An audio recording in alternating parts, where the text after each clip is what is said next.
Merci, chers amis. Le comité exécutif de la Fédération sénégalaise de football s'est réuni ce vendredi 18 décembre 2020 à son siège à Ouest Foire pour discuter des points de l'ordre du jour suivant. 1. Examen et adoption du PV de la dernière réunion. 2. Préparatifs du démarrage de la saison 2020-2021 à la date du 2 janvier 2021. 3. Compétition internationale. Ça a été le moment d'évaluer le tournoi UFOA U20 qualificatif à la CAN 2020. 2. Nous avons parlé aussi de la préparation du tournoi UFOA U17 qualificatif à la CAN U17. Et toujours dans le cadre des compétitions internationales, nous avons parlé de la mise en place du comité local d'organisation de la CAN Bichoke. Et enfin, dans les compétitions internationales, nous avons évalué les précédentes journées des compétitions interclubs et nous sommes lancés dans les préparations des prochaines journées. Alors, en 4, le suivi de la candidature du président de la Fédération sénégalaise de football aux élections de la présidence de la CAF.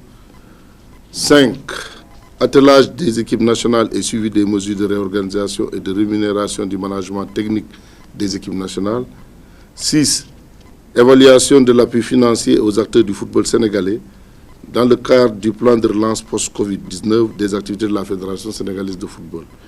Et enfin, le dernier point, le suivi du programme FIFA Forward et des projets de la Fédération sénégalaise de football. Parlant du premier point de l'ordre du jour, nous avons, il faut le rappeler, comme à l'accoutumée, nous avons adopté le procès verbal avec quelques amendements.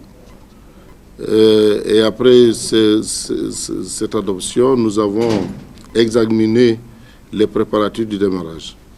Alors, abordant donc la reprise des différents championnats nationaux de football professionnel et amateur, le comité exécutif a retenu la date du 2 janvier 2021 dans des conditions sanitaires encadrées et responsables. Donc, on entend par conditions sanitaires encadrées et responsables le huis clos, le respect strict des mesures barrières édictées par les autorités étatiques et l'application du protocole médical de la Fédération sénégalaise de football.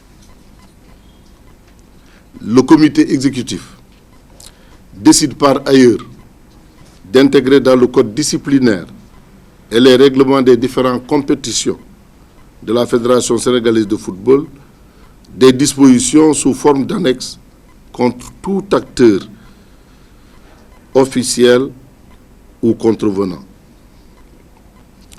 Une cellule fédérale de suivi de l'évaluation de l'application des mesures est mise en place par le comité exécutif sous la coordination du président de la commission médicale, assisté par les représentants des commissions d'organisation et de sécurité, de football féminin, de la Ligue sénégalaise de football professionnel, de la Ligue de football amateur, ainsi que du secrétariat général de la Fédération sénégalaise de football.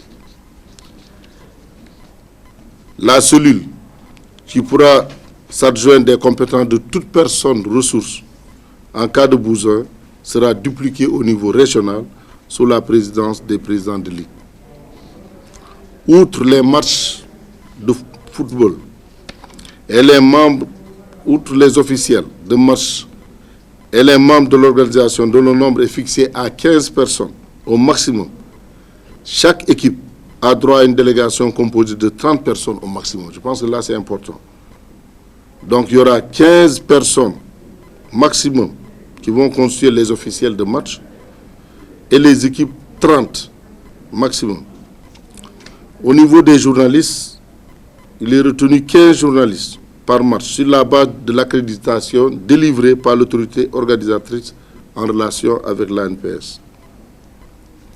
À titre dérogatoire, il est autorisé aux clubs qui le souhaitent de jouer leur match au stade Mamadou Salif Ndiaye et Ibrahima Ndiaye Chita de Toubab Dialaw pour le meilleur respect du protocole sanitaire. Autrement dit, nous avons autorisé parce que quelque part dans nos textes, l'équipe accueille toujours dans sa circonférence régionale Mais exceptionnellement, on peut accepter qu'un club puisse accueillir dans ces 2 centres.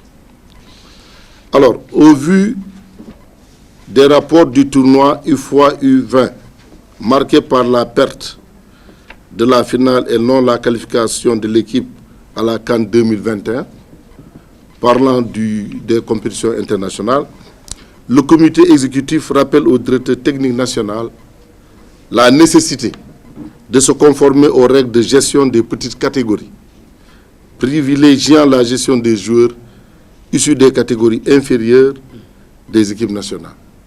Autrement dit, il faut faire la promotion de ce qui a été U17 vers U20 pour maintenir l'équilibre et maintenir aussi le progrès de ces joueurs-là. Il est également demandé au directeur technique national de soumettre les nouvelles propositions d'attelage des encadrements techniques et médicaux des équipes nationales à la prochaine réunion du comité exécutif. Parlant maintenant du tournoi U17, le comité exécutif prend acte du report de ce tournoi qui devrait démarrer à partir du 11 décembre 2020 en Sierra Leone et confirme la disponibilité du Sénégal à l'accueillir si besoin en est. Alors, le Sénégal étant désigné pour organiser la prochaine CAN de Big Soccer, le comité exécutif a mis en place un comité fédéral d'organisation dont la coordination opérationnelle sera assurée par le président de la commission du football spécifique, M. Omar Gueye Ndiaye. Un arrêté ministériel sera publié à cet effet pour communiquer la composition et les mesures du comité local d'organisation qui sera dirigé par le ministre des Sports ou son représentant. Abordant l'évaluation des précédentes journées interclubs de la CAF, le comité exécutif a félicité les 2 clubs représentants de la Fédération sénégalaise de football pour leur qualification au 2e tour préliminaire. Il s'agit du Jaraaf et de Teungueth Football Club. Et pour la préparation des prochaines journées, le comité exécutif demande d'anticiper sur les dispositions nécessaires pour le déplacement et l'accueil des officiels et des mesures liées à l'organisation des matchs à domicile.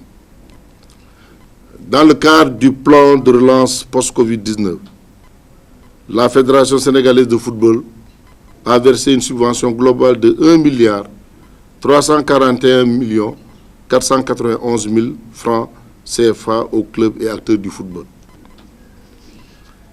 Le comité exécutif demande également au secrétariat général de prendre les dispositions nécessaires à régulariser la situation des 28 clubs régionaux et le club de beach soccer qui n'ont pas encore reçu d'appui sur la 2e phase du plan de relance post-19 à cause du manquement administratif. Le comité exécutif a désigné Ibn Archi parmi les 3 cabinets ou groupements d'architectes pour réaliser la conception du projet de réhabilitation et de modernisation du stade Demba Diop. Et dans ce sens, alors, pour la promotion du futsal, le comité exécutif a retenu que 2020-2021 sera réservé aussi au lancement de la saison promotionnelle dans cette région pour que le futsal aussi, à l'instar d'autres disciplines, puisse débuter son championnat au niveau du Sénégal. Concernant le championnat U17, au niveau national, il est demandé au secrétariat général l'envoi d'un courrier au président de ligue régionale pour recueillir les engagements des clubs intéressés. Parce qu'on ne saurait commencer ce championnat sans savoir quelles sont les dispositions qui sont prises au niveau des clubs. C'est la raison pour laquelle un courrier va être adressé aux différents clubs par l'intermédiaire des ligues régionales pour recueillir l'avis des uns et des autres et leur engagement. Voilà donc la synthèse aujourd'hui de nos travaux.